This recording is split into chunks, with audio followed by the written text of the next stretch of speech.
You're watching ABC10 Plus Tonight. Hello everyone, I'm Chris Thomas. You're watching ABC10 Plus Tonight. We're tracking travel conditions in the Sierra and Sacramento area. Rain and snow are expected in the coming days. Plus, North Sacramento residents not happy about their neighborhood becoming a home for illegal dumping. A look at what's being done about it. ABC10 Plus Tonight starts now. Another action by the Trump administration is sending shockwaves through the world of high school and college athletics. Yesterday, President Trump issued an executive order banning transgender women and girls from college women's and high school girls' sports teams. Schools that disobey this order risk losing federal funding. So we asked, how is California responding? President Trump's executive order issued Wednesday says in recent years, many educational institutions and athletic associations have allowed men to compete in women's sports. This denies women and girls the equal opportunity to participate and excel in competitive sports.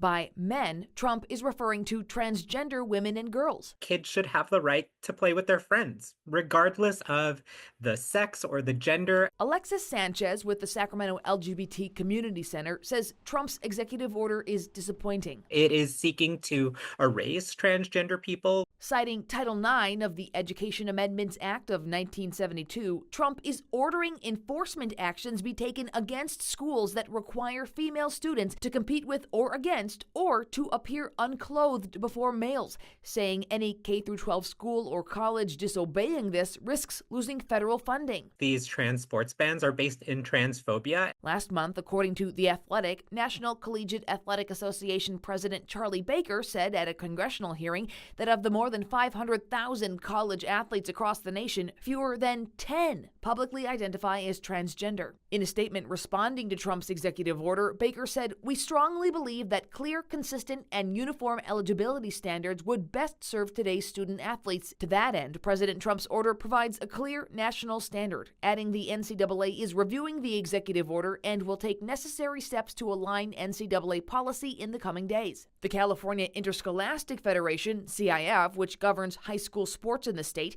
is taking another approach, saying they comply with California law, which permits students to participate in athletic teams and competitions consistent with the student's gender identity, irrespective of the gender listed on the student's records. There will be constitutional challenges. Constitutional expert Leslie Jacobs is Anthony Kennedy Professor of Law at University of the Pacific's McGeorge School of Law. We asked her if Trump has the power to take away school funding, since Congress has the so-called power of the purse. Congress is the one who appropriates money for particular purposes. The president then implements the law, but he is required to spend the money that Congress appropriates. One of the statutes that Congress has written is Title IX, which says no discrimination in educational institutions that receive federal funds. And so the focus of the trans athlete executive order is an interpretation of Congress's statute, what the meaning of sex discrimination is. She anticipates this will be challenged all the way up to the U.S. Supreme Court. Now, already, just today, the U.S. Department of Education announced it's investigating 2 universities and an athletic association for reports of them allowing trans women on female sports teams. One of those schools is San Jose State University for allegedly allowing a trans woman onto the volleyball team. And according to a new poll from the New York Times, few Americans think transgender female athletes should be allowed to compete in women's sports. Of more than 2,100 people surveyed, 79% said they should not be allowed to compete. 18% said they should. The remaining people surveyed did not answer the question. Well, neighbors in North Sacramento say they are sick and tired of being used as a dumping ground. Literally, they see piles of trash and unwanted items left in their neighborhood by people who refuse to dispose of it properly. Now, after countless pleas for help to the city, these neighbors tell ABC 10's Jeannie Nguyen they're fed up and calling for change. Tonight, Jeannie shares with us their concerns and how the city is responding.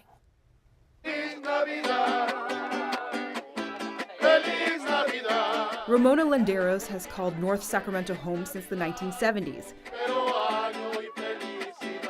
She and her family have worked hard to establish roots in the Del Paso Heights neighborhood.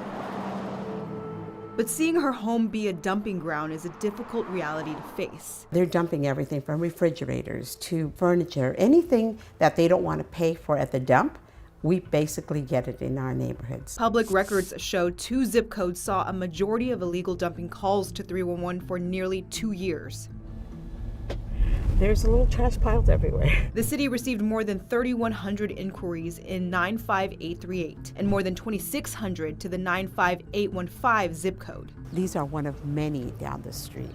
These areas are typically considered low income and have a large non-English speaking community. Just because we live in Del Paso Heights doesn't mean we don't care. It doesn't mean that we're going to accept this. The city received 237 calls of illegal dumping along Rio Linda Boulevard in the span of 2 years, 161 reports on Harris Avenue, and 135 reports on Roanoke Avenue. You know, I can be driving down Del Paso Boulevard here and everything's fine, and then later in the afternoon there's already a pile of garbage there. People do it in broad daylight. Our team caught people dumping illegally in broad daylight on Rio Linda Boulevard. Everybody has a little garden across the street. We all take our time out to come and cultivate our flowers and our plants. The Altos Avenue neighborhood garden is a point of pride for Nancy Azevedo, but it wasn't always the case. In the past year, this dumping just became outrageous.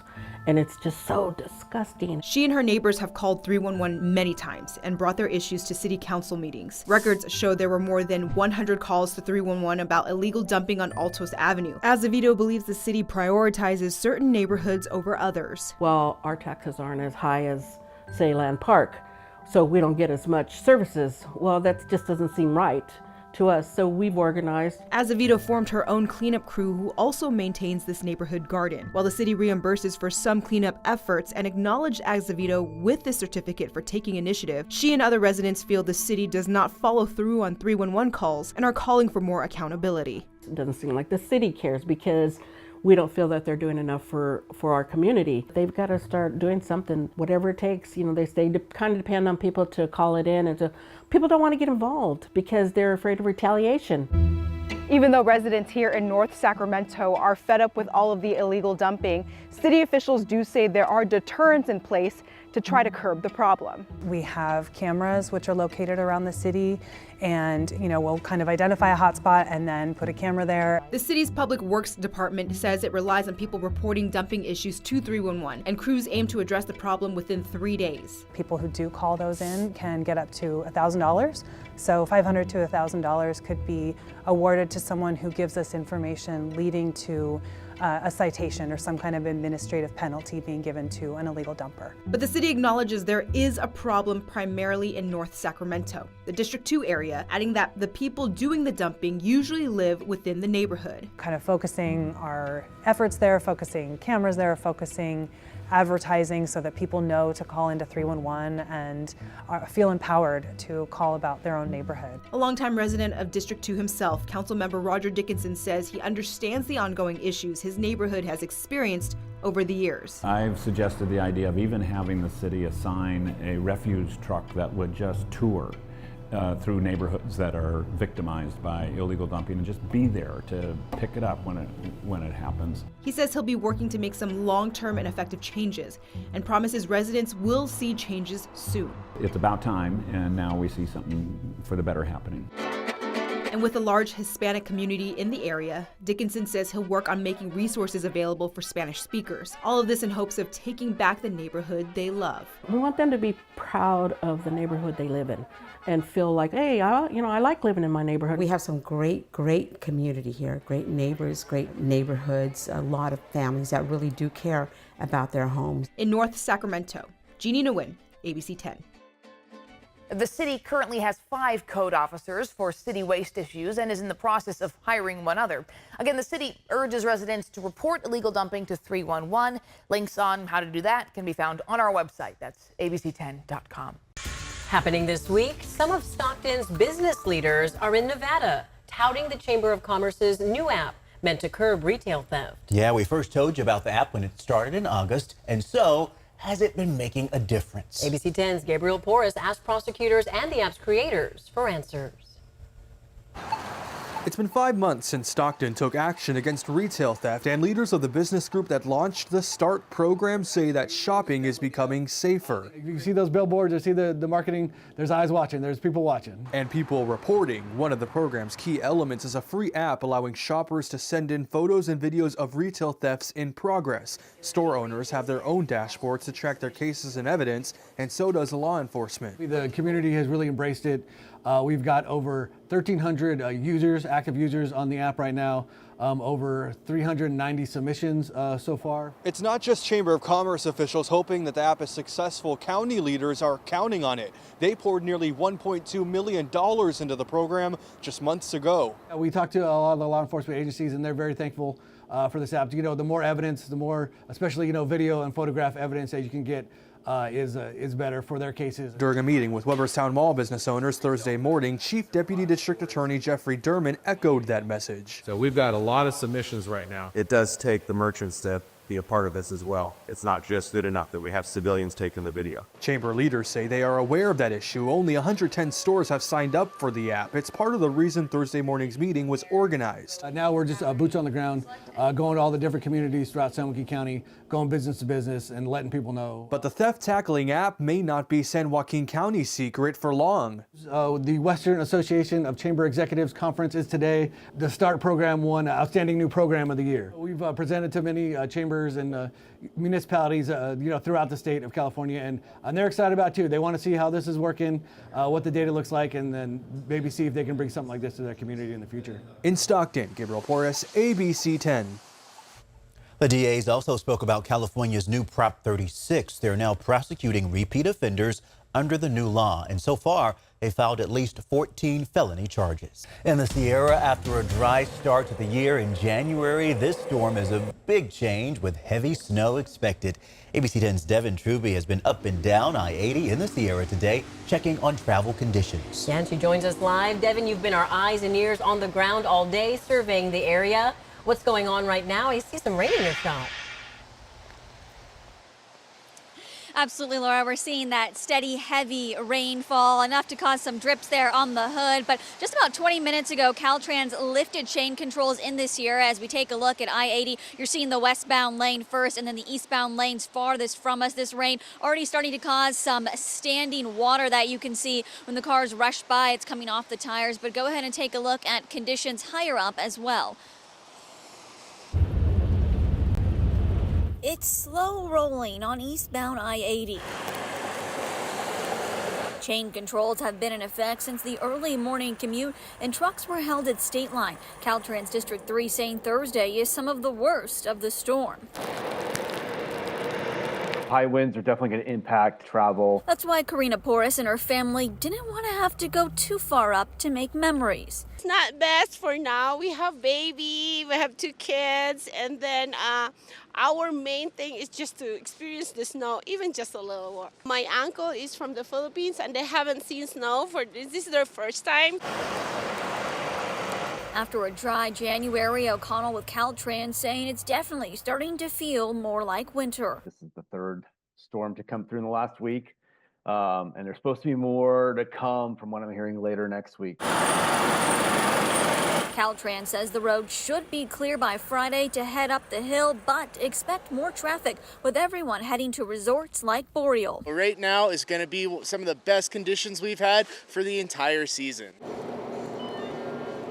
Boreal feeling the impacts earlier this week. They were part of a power outage across Donner Summit, impacting their lifts. They're monitoring the storm conditions for safety. Safety is always the #1 concern for our guests and our employees here. So we monitor those wind speeds to make sure that it's always safe for those going up on the chair all the way to the top of the mountain.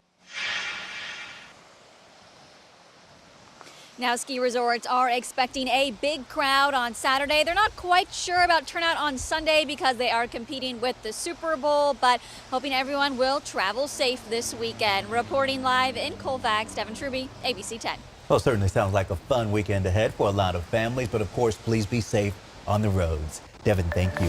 And of course, the big question is, how are things looking for tonight? So we want to bring in Monica as we expect even more rain, right, Monica? Wow, and compounding on what we've already got in the past few days. I know, they're increasing releases as well from some of the reservoirs. We just heard from the U.S. Bureau of Reclamation that Shasta will increase those releases. Just expect periods of higher rises on those rivers. They're just kind of trying to manage all of the water coming from the sky through many of our watersheds. Here's a look at our current radar over the past 3 hours. You can see this line kind of pulling its way northward here. All in all, though, still impacting us for the evening commute, and our snow line is still bumping up to about 7,000 feet. Now, the colder air has yet to move through. Once that does, we're still calling for a chance of thunderstorms overnight tonight, even into the high country. Our big mountain backyard is soggy, to say the least. Those plants getting a good soaking right now. Where we have seen the colder air already moved in, temperatures have dropped to 45 degrees right now for Marysville, whereas Sacramento, Stockton, Modesto still sitting in the mid-50s. Tahoe right now at 38. That is a cold rain out there.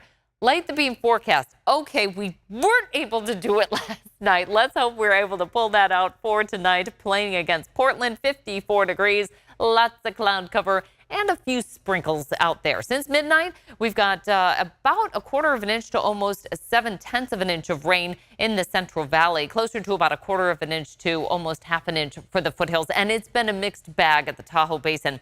We talked about winds. That wind advisory expires at 1 a.m. We've seen peak wind gusts at about 40 miles per hour in the valley, closer to 50 miles per hour for the coast. 40-plus mile per hour gusts for the foothills, but we haven't really seen the peak gusts yet for the foothills and the Sierra. That will start to move our way into the evening hours, even peaking for the high country just after midnight before everything quiets down into our Friday for winds. That's not the case, though, for precipitation. We'll continue to see snow coming down in the Sierra, with that snow line coming down to about 5,000 and even 4,000 feet. Right now for Plumas and Lassen counties, it's down to 3,000 feet. So that cold air is certainly making a difference. We'll pick up another 1 to 10 inches of snow by tomorrow afternoon and evening. About a quarter of an inch of rain left over for the valley, about an inch or so left over for the foothills. Again, tomorrow morning, we're still dealing with scattered showers here, and that snow comes down the hill. It'll stay with us through 5 p.m. So if you're trying to get a jump start on that travel into the high country, just be aware we're still going to be encountering areas of snow. It's going to be a chilly weekend, patchy frost, and then we'll start tracking this next weather system due in. It looks like it's going to be hugging the east side of the state, perhaps favoring more of a snow event than rain to kick us off for the work week. Highs tomorrow only in the 30s for the Sierra, 40s to near 50 down the hill. We're in the 50s along the coast. Again, less wind. We'll still have some scattered showers, though. Same situation for the valley forecast. Overnight lows in the 40s, highs in the 50s. Our 5-day forecast, we've got snow tomorrow for the Sierra. It is a dry bluebird weekend. Saturday and Sunday, snow returns on Tuesday. Chance of rain continuing for the foothills, and then we're dry for the weekend. For the coast, we're going to start to dry things out a little bit earlier than, say, for inland areas. We'll just hold on to those showers through our Friday. Dry for the weekend. Take a look at some of those overnight lows, though. We'll be dropping to near freezing by early next week. So it's going to be very frosty for morning lows into Monday, and then more atmospheric rivers perhaps next week. We're tracking a couple of different storms. Not all of them are atmospheric rivers. Well, you called it perfect conditions for snow lovers. Rejoice. It's perfectly timed. Yes. Monica, thank you.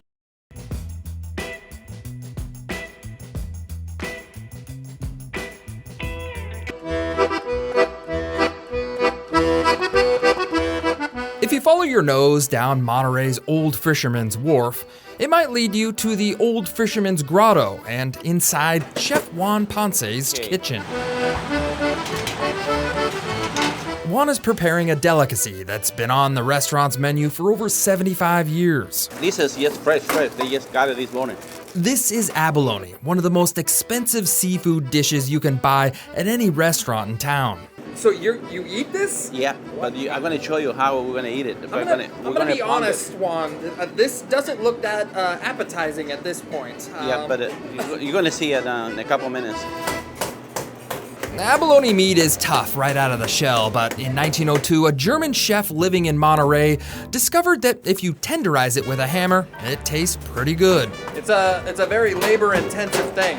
After some thorough tenderizing and a bath in some batter, Juan fries it up and prepares it on a beautifully garnished plate for me to try. I've never tasted anything like it. It's fantastic.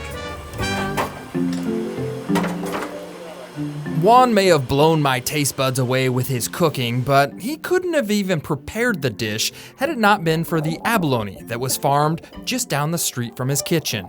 We're at a farm right now? Well, you're standing up above one. It's under the wharf. Huh. I don't see any tractors or anything around here. Down below the Monterey Municipal Wharf is the Monterey Abalone Company, one of just 2 abalone farms in California. What is an abalone? An abalone is a marine snail. Co-owner Art Seavey is what you call a mariculturalist, which is basically someone who farms in the ocean. Yeah, so this cage has got a few hundred of these small abalone in it. Art says raising abalone is a labor and time-intensive endeavor, which can take upwards of 4 to 8 years just to grow a single abalone. Why aren't you just pulling these off the ocean floor here? Yeah, there aren't many. Abalone used to be abundant along the California coast. Native Americans not only ate them, but used their colorful shells to trade and make art with. But that all changed in the late 1800s when Japanese immigrants started diving for them. They did, and they already had a culture of eating abalone and appreciating it. And so they would harvest it and dry it and ship it to Asia. Eventually, Californians developed a taste for abalone, and a massive amount of the delicious sea snails were pulled off the ocean floor. Disease also killed a lot of the population, and then in 1997, California closed down commercial abalone fishing. Growing abalone in farms became the only legal and sustainable way to keep the industry alive. This is dinner? Breakfast and lunch? Breakfast, yeah, that's it. Breakfast, lunch, and dinner, giant kelp. Unlike clams, which are filter feeders, abalone eat kelp or seaweed, which has to be fed to them in their cages, which I found out is a very gross and disgusting job. Look how slimy that is. Art says they choose not to feed their abalone processed food. Art and his team harvest natural kelp from the ocean, which is a dangerous and labor-intensive job. We harvest anywhere from 3 to 5 tons of kelp a week. Abalone grown in Monterey is an organic product, but most importantly, it's a sustainable way to get the tasty sea snail from the farm to your fork. Feeding the abalone at Monterey Abalone Company. I'm John Bartel. Hope to see you on the back roads. Would you like some? Thanks for watching ABC 10 Plus tonight. We are here 24/7 on the free ABC 10 Plus TV streaming app. You can get your local news and weather anytime, anywhere.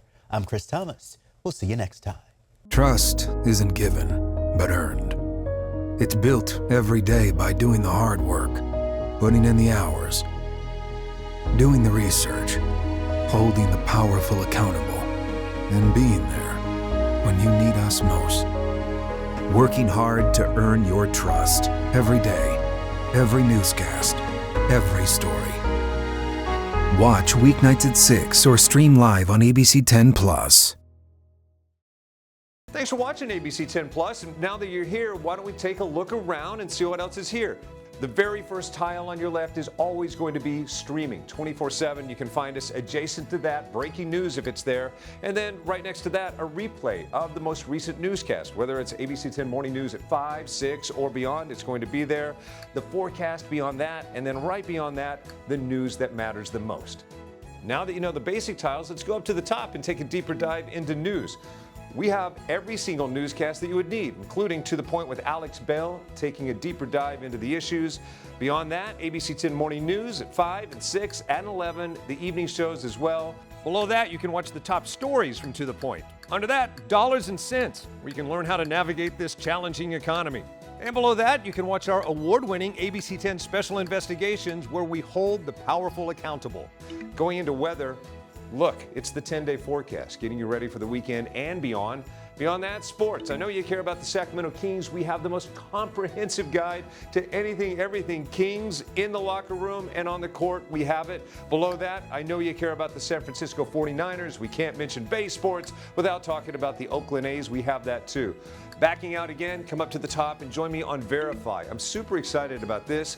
Our experts are checking the facts, verifying the truth for you. Jump up now to shows. Very excited about this. Oh, look.